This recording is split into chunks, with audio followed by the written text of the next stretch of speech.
டாட்டாவில் நீங்கள் ஈவி வாங்க போகிறீங்கன்னா இந்த வீடியோ உங்களுக்கு தான். கண்டிப்பாக அதை பார்த்துட்டு அதுக்கப்புறம் முடிவு பண்ணுங்க வாங்கலாமா வேணாமான்னு. என்னென்னா ரிமோட்லாம் நல்லா வேலை செய்யும். பார்த்தீங்கன்னா ரிமோட்டில் அந்த ஒரு ரெட் கலர் லைட் பிளிங்க் ஆகும். அப்படின்னா ரிமோட் வேலை செய்யுதுன்னு அர்த்தம்.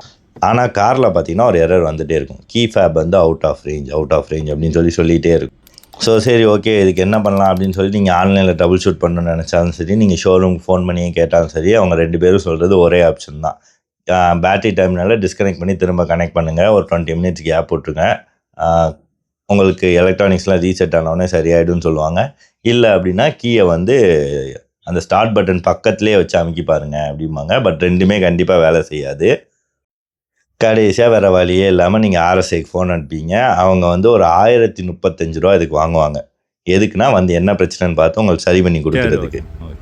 போட்டாச்சு சார் பேமெண்ட்.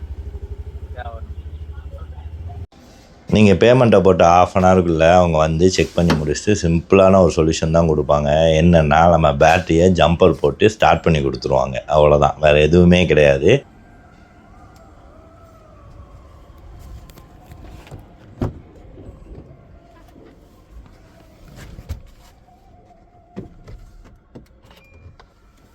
ஸோ நான் என்ன கேட்க வரேன் அப்படின்னா, ஒரு ஈவி ஃபுல் அண்ட் ஃபுல் எலக்ட்ரானிக்ஸை பேஸ் பண்ணியே ரன் பண்ணுறதுல ஒரு வால்ட் மீட்டர் மட்டும் வச்சு இந்த பேட்டரியில் வால்டேஜ் டவுனாக இருக்குங்கிறத நமக்கு இன்டிமேட் பண்ண முடியாதா?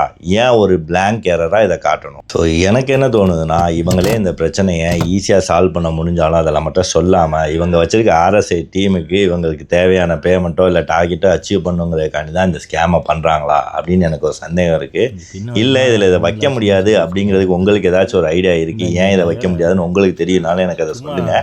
எனக்கு அதை பற்றி அந்தளவுக்கு நாலேஜ் இல்லை இது உண்மையிலேயே ஒரு ஸ்கேம் தானா, இதை பற்றி ஒரு ஐடியா இருந்தால் ப்ளீஸ் எனக்கு கமெண்ட்டில் சொல்லுங்கள். நான் இந்த ₹1000 இவங்களுக்கு கொடுத்ததுக்கு நான் பேட்டரி கம்பெனிக்கு ஃபோன் பண்ணியிருந்தேன் அப்படின்னா அவங்களே வந்து எனக்கு பேட்டரியும் மாற்றி கொடுத்துட்டு பேட்டரிக்குரிய காசை மட்டும் வாங்கிட்டு போயிருப்பாங்க. இந்த சார்ஜ் எனக்கு டோட்டலி ஃப்ரீயாக இருக்கும். இந்த ₹1000 எனக்கு வேஸ்ட்டு தானே.